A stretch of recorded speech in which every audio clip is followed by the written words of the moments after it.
하나님 말씀 구약성경 시편 119편 시편 119편 113절입니다.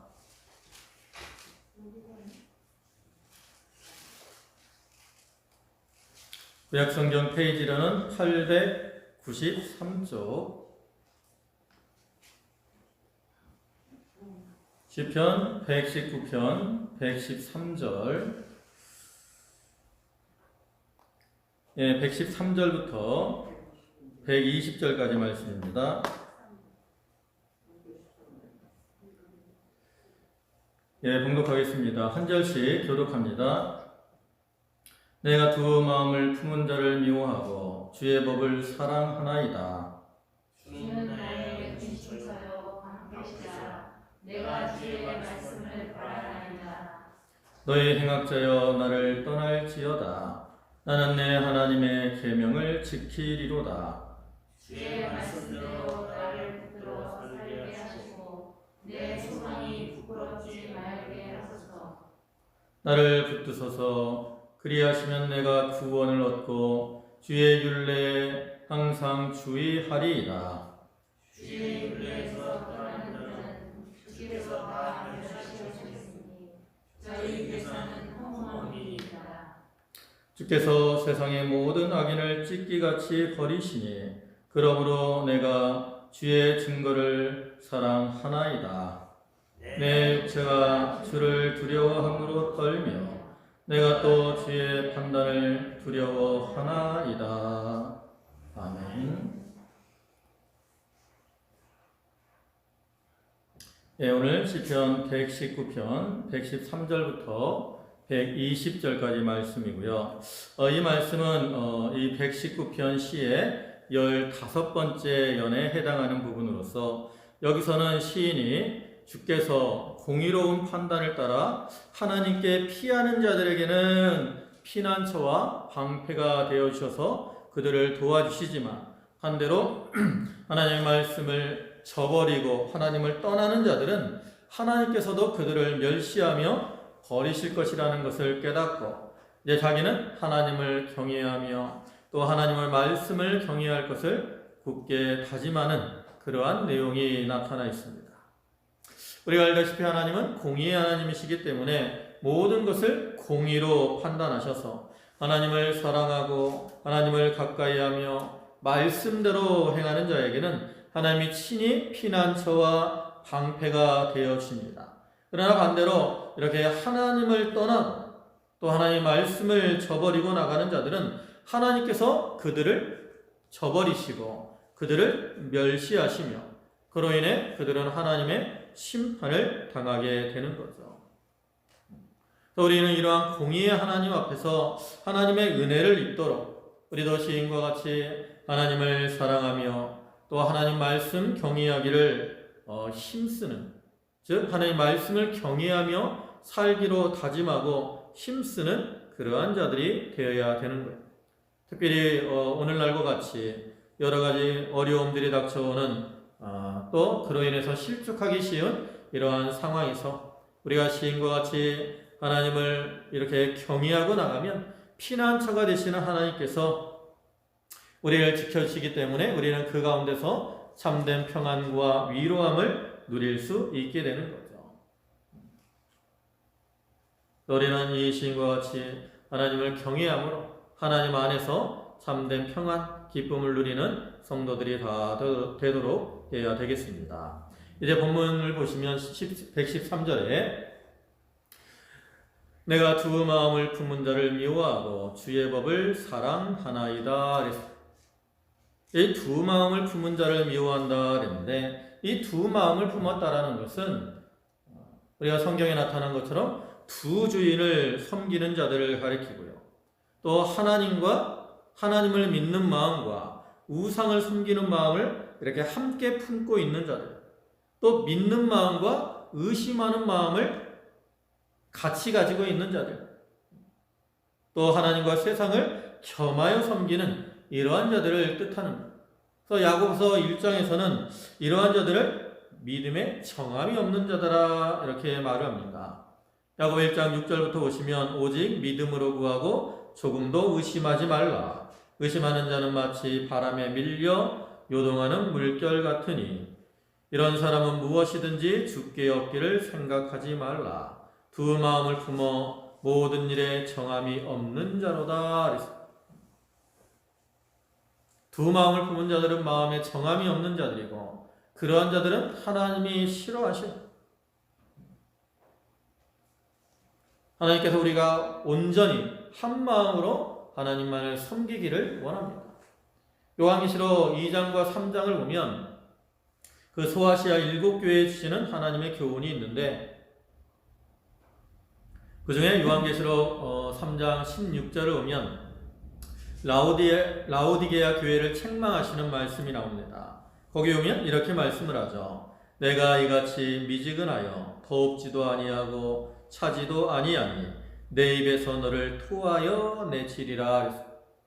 이렇게 차지도 않고 더웁지도 않은 미지근한 상태, 이것이 바로 두 마음을 품고 있는 그러한 자들의 상태예요. 하나님께서 그러한 자들을 어떻게 하신다고 그랬습니까? 내 입에서 너를 토하여 내치리라.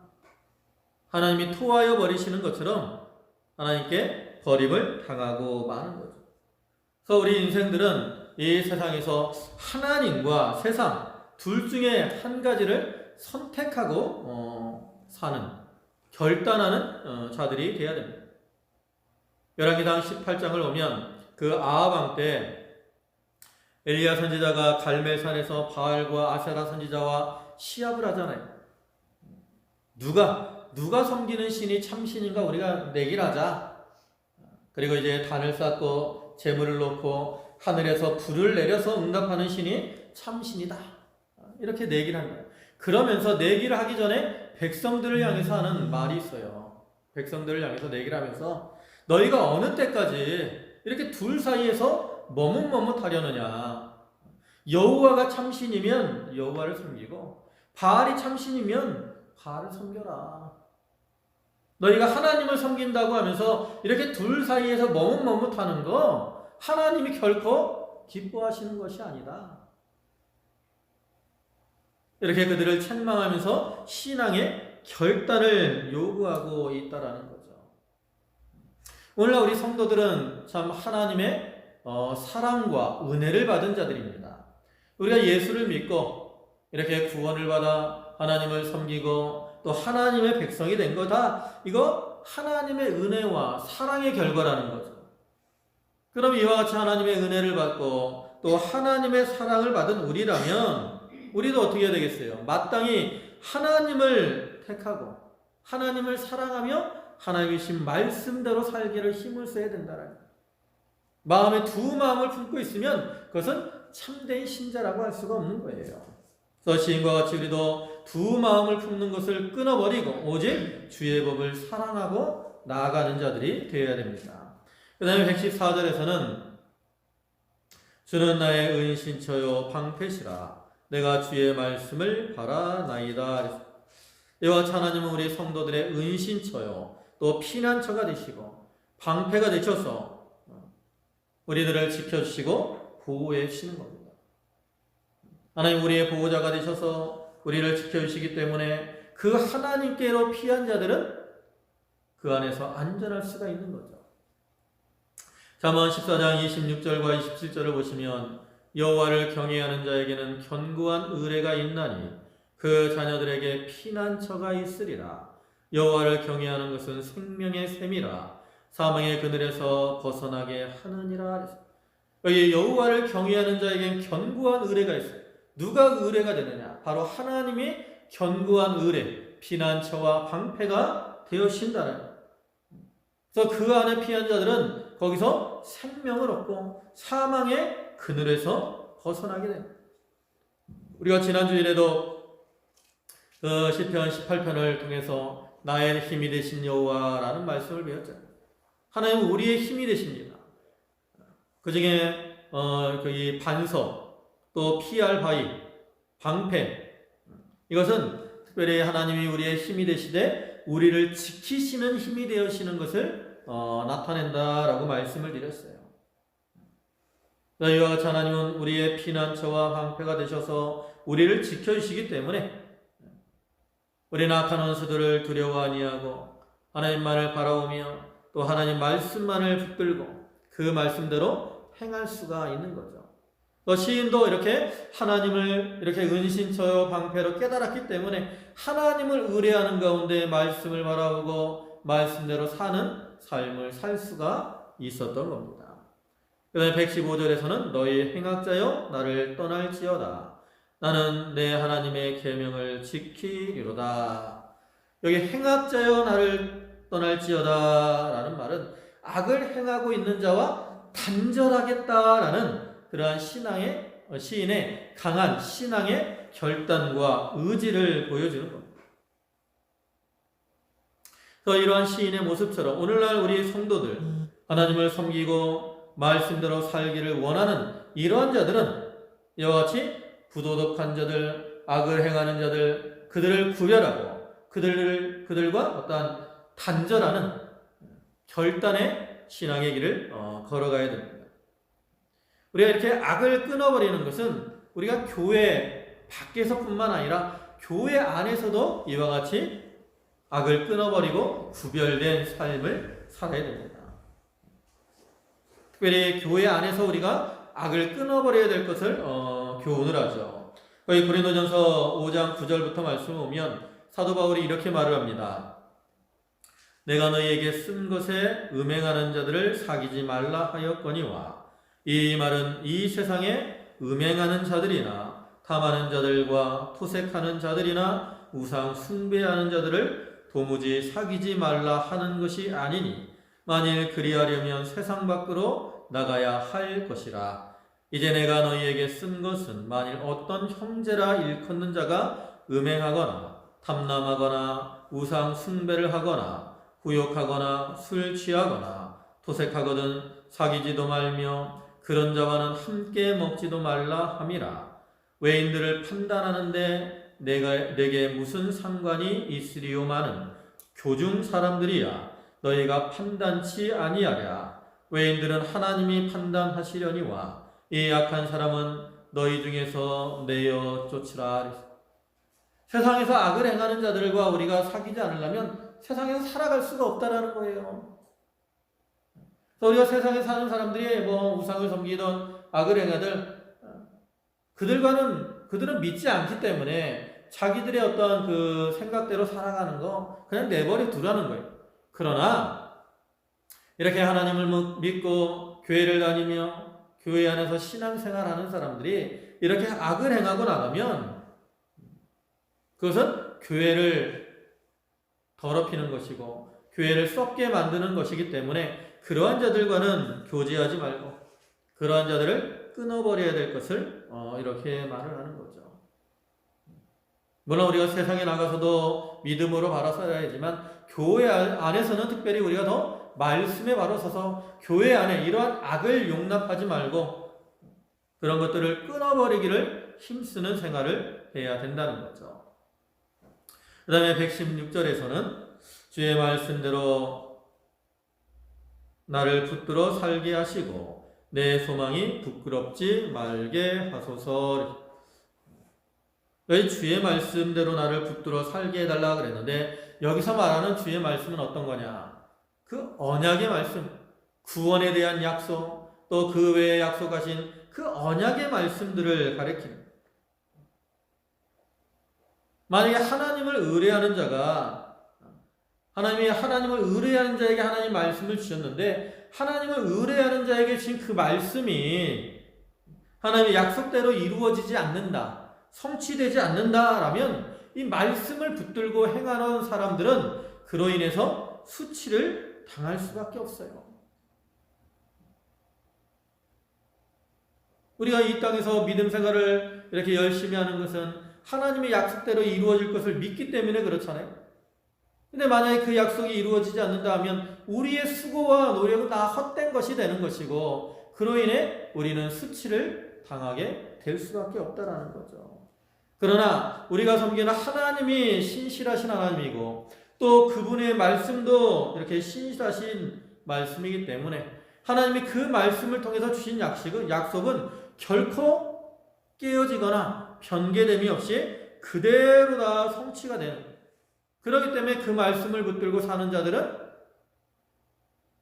그로 인해서 수치나 부끄러움을 당하지 않게 되는 거죠. 그래서 이어서 말씀하는 것처럼 내 소망이 부끄럽지 말게 하소서. 이 말은 소망 때문에 부끄러움을 당하지 않게 해달라라는 그러한 말이에요. 즉 구원하시겠다라는 그 하나님의 약속이 성취되지 아니하므로 자기의 소망이 어떠한 무용지물이 되지 않게 해달라고 시인이 간구하는 거죠. 그래서 이러한 시인의 이 말은 그 어떠한 구원에 대한 의심을 나타내는 것이 아니라 역설적으로 나는 이러한 구원의 확신을 가지고 있기 때문에 나의 소망이 결코 부끄럽게 되지 않을 것을 믿습니다라고 담대하게 부르짖는 그러한 내용의 말씀이 되는 거죠. 오늘날에도 우리가 이러한 시인과 같이 하나님의 약속의 말씀은 반드시 그대로 이루어질 것이라는 확신을 가져야 됩니다. 그런 믿음이 있어요. 그래야 우리의 소망이 부끄러워지지 않아요. 여러분, 이 소망은 우리 믿음의 닷과 같은 겁니다. 그래서 우리가 소망이 견고하면 견고할수록 우리의 믿음도 흔들리지 않고 바른 신앙의 길을 걸어갈 수가 있는 거죠.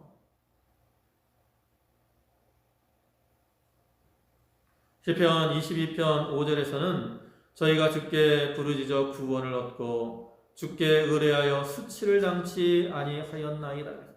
이러한 소망이 있기 때문에 하나님께 부르짖어서 구원을 얻는 것이고, 이러한 소망이 견고하기 때문에 주를 의지함으로 수치를 당하지 않게 되는 거예요. 우리는 이 시인과 같이 하나님과 또 하나님의 약속의 말씀을 신뢰하는 가운데 이렇게 확신을 가지고 또 하나님 앞에 담대하게 부르짖음으로 자기의 소망을 이루고 그를 통해서 기쁨과 즐거움을 누리는 그러한 자들이 다 되도록 해야 되겠습니다. 그 다음에 117절에 나를 붙드소서 그리하시면 내가 구원을 얻고 주의 율례에 항상 주의하리이다. 여기서 나를 붙드소서 그리하시면 내가 구원을 얻고 그랬는데, 이 말은 시인이 구원의 근원이 누구인가 이것을 확실하게 깨닫고 하나님 앞에 부르짖고 있는 거예요. 여러분, 우리가 구원을 받는 것은 어떻게 구원을 받는 겁니까? 내 믿음, 내 수고, 노력 이런 것들을 통해서 우리가 구원을 받는 겁니까? 아니잖아요.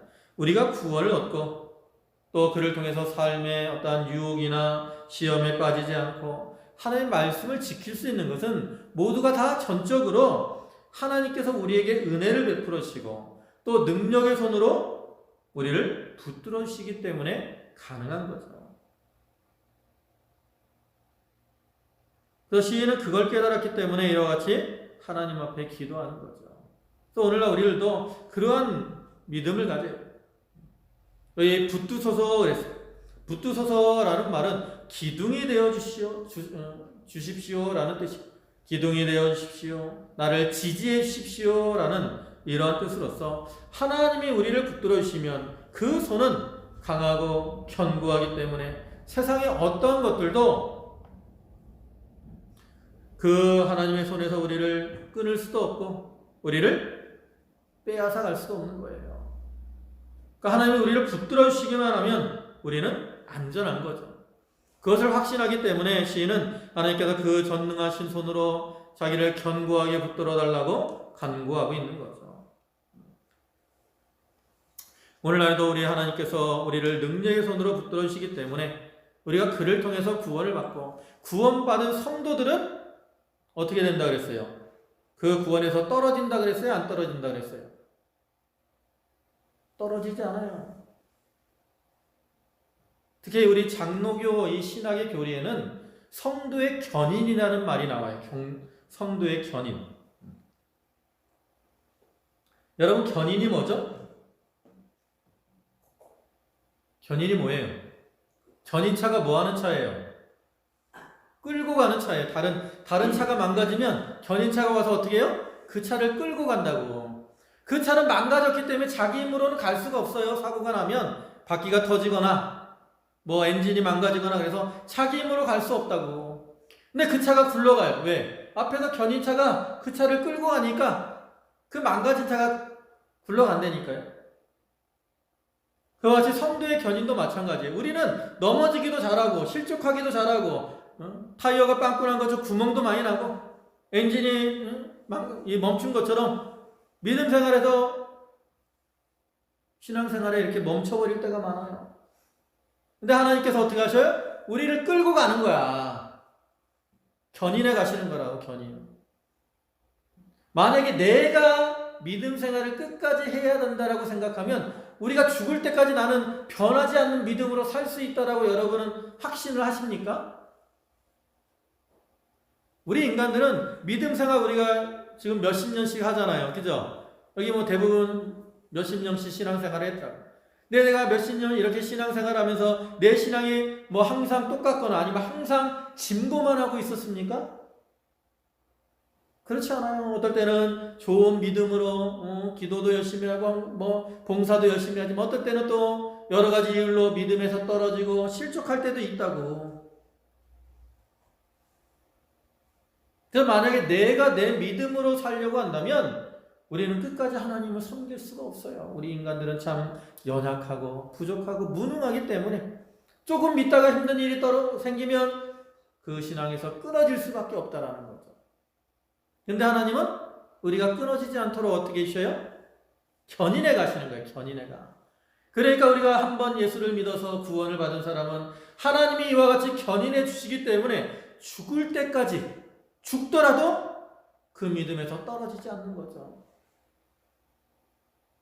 한 번 구원받은 그 사람은 결코 믿음에서 떨어지지 않는 거예요. 그러한 은혜를 하나님께서 우리에게 베풀어 주시는 거죠. 우리는 그러한 하나님의 은혜에 감사하면서 이제 우리에게 주신 그 하나님 말씀을 이렇게 마음에 새기고 그 말씀에 주의하고 여기 시인이 그러잖아. 내가 구원을 얻고 주의 율례에 항상 주의하리이다. 말씀에 주의하면서 그 말씀대로 살아가려고 힘을 써야 하는 것이죠. 그 다음에 118절에서는 주의 율례에서 떠나는 자는 주께서 다 멸시하셨으니 저의 괴사는 허무함이니이다. 요거 앞부분에서는 시인이 이제 하나님을 경외함으로 하나님께 피하는 자들에게 하나님이 피난처가 되시고 방패가 되셔서 그들을 붙들어 주실 거에 대해서 이렇게 말을 했습니다. 그러니까 이 뒷부분 여기서부터는 뭐라고 하냐면 하나님을 떠나고 하나님의 말씀을 떠나서 행하는 자들, 그러한 자들에게 임할 하나님의 심판을 말하는 거죠. 그들이 하나님을 떠나고 하나님 말씀을 저버리는 것은 하나님을 멸시하는 것이기 때문에 하나님께서도 어떻게 한다는 거예요? 그들을 멸시하시고 심판의 자리에 들어가게 하신다는 거죠.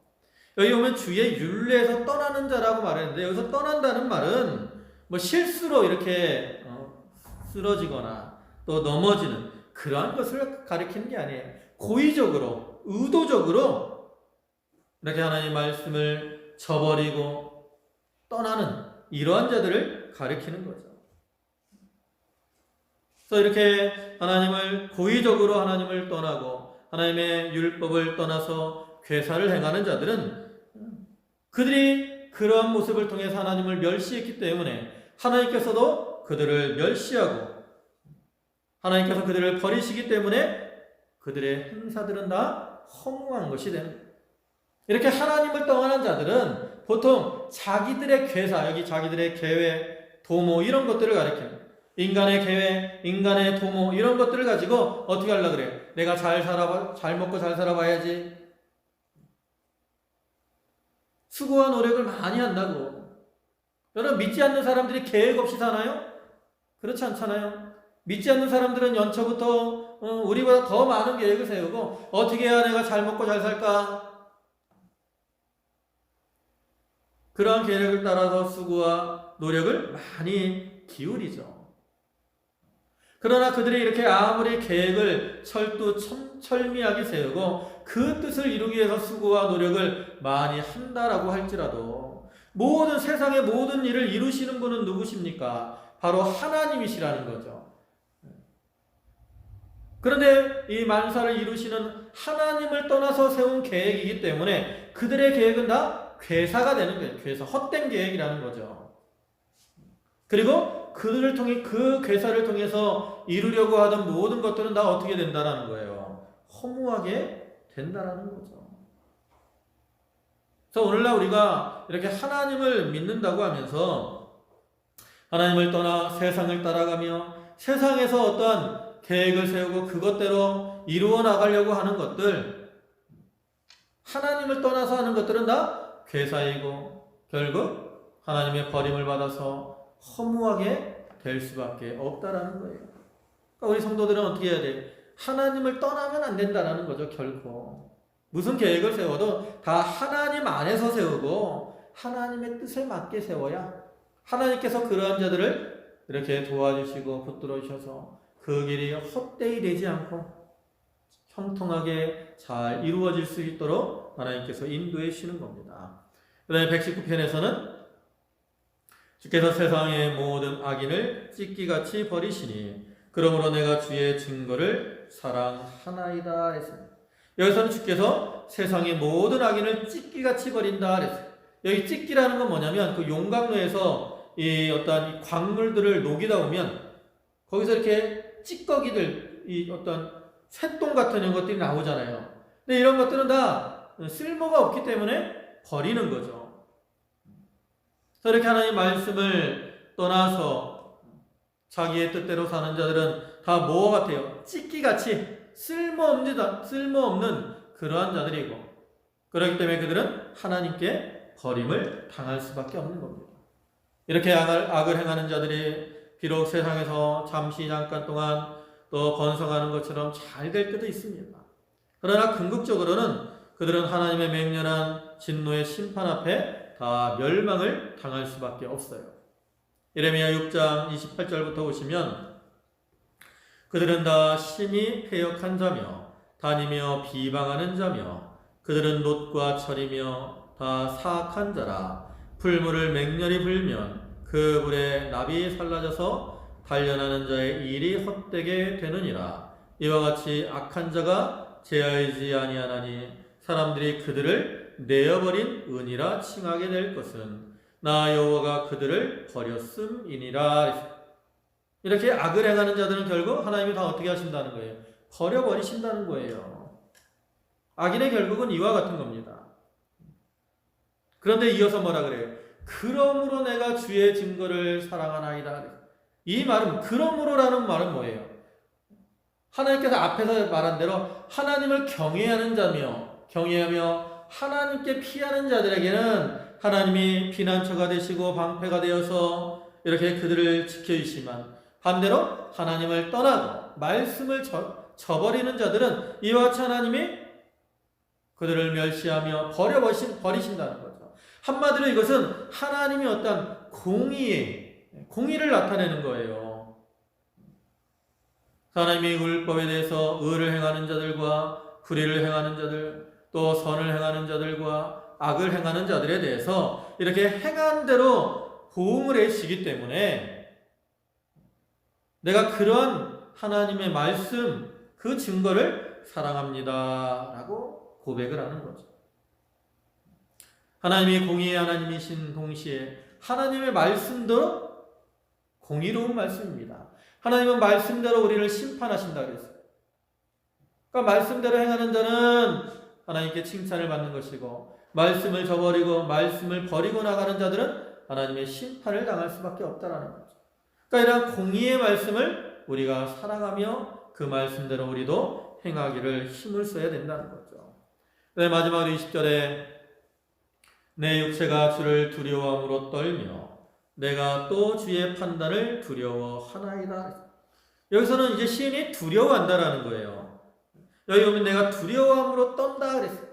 여기 이 말, 두려워함에 떤다는 말은 무슨 의미냐면 우리가 공포에 빠지면 우리의 몸에 있는 털이 이렇게 삐쭉 쓰는 것 같은 그런 느낌을 얻을 때가 있잖아요. 그걸 가리키는 거예요.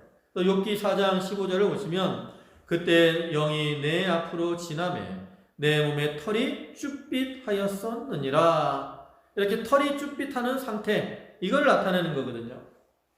그러면 이 시인이 왜 이렇게 털이 쭈삣하는 것처럼 두려워하게 되었느냐? 그것은 앞에서 하나님이 이제 악인들이 죄를 범하면 하나님께서 공의로 그들에게 보응하실 것이라고 말씀을 드렸는데, 그것은 시인이 하나님의 증거를 사랑하는 이유가 된 동시에 또한 두려움을 주는 것이 되었다는. 왜 두려움이냐? 시인은 사실 하나님 말씀대로 이렇게 살려고 노력을 한다 그랬잖아요. 그런데 시인이 어떤 연약한 인간이기 때문에 말씀대로 항상 살 수가 있어요, 없어요? 없다라는 거죠. 항상 말씀대로 살아야 된다는 것을 알지만 연약하기 때문에 그 말씀대로 살지 못할 때가 있다라는 거예요. 그러니까 시인이 그걸 상상해 보니까, 내가 말씀을 지키지 못함으로 하나님께서 만약에 나를 징계하신다면 내가 망할 수밖에 없겠구나, 그러한 생각이 든 거예요. 그러니까 어떻게 됐어요? 마음에 두려움이 들어오게 된 거죠. 그래서 그러한 두려움이 들어왔기 때문에 시인은 어떻게 더 힘을 쓰겠어요? 그러한 어떠한 죄를 범하고 말씀에서 떠나지 않게 되려고 더욱 힘을 쓰게 되는 거죠. 우리가 이런 두려움을 그래서 갖는 게 중요합니다. 오늘날 우리들도 하나님 말씀을 지키며 하나님 복을 주시고, 또 하나님 말씀을 지키며 하나님이 기뻐하시고, 또 우리를 형통케 해주신다는 것을 우리는 너무나도 잘 알고 있어요. 그럼에도 불구하고 우리는 연약하기 때문에 말씀대로 살지 못할 때가 많이 있다라는 거죠. 그래서 우리가 그러한 두려움을 가지면 죄에서 떠나지 않으려고 더욱 힘을 쓰게 됩니다. 여러분, 우리가 자녀들을 이렇게 키울 때 있잖아요. 왜 잘못하면 매를 때립니까? 미워서요? 아니잖아요. 자녀들을 왜 때리는 거예요? 네가 잘못하면 이렇게 맞으니까 이렇게 매를 맞지 않도록 두려워하는 마음을 갖고 잘못을 행하지 말아라. 그것을 자녀들에게 가르치기 위해서 우리가 초달을 하는 거거든요. 그러니까 그와 같이 우리가 우리 마음속에 이렇게 죄를 범하면 하나님의 징계를 받을 수 있다라는 두려움을 품으면 그런 자들은 어떻게 하든지 죄를 떠나려고 더욱 힘을 쓰게 되는 거죠.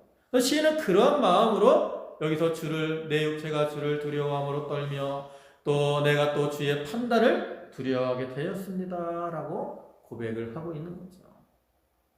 여기 나타난 것처럼 하나님은 공의로우신 하나님이고, 또 하나님의 말씀도 공의의 말씀이기 때문에 하나님을 경외하며 말씀대로 해가는 자에게는 피난처가 되시고 방패가 되시고, 또 그들을 이끄셔서 구원의 자리로 인도해 주십니다.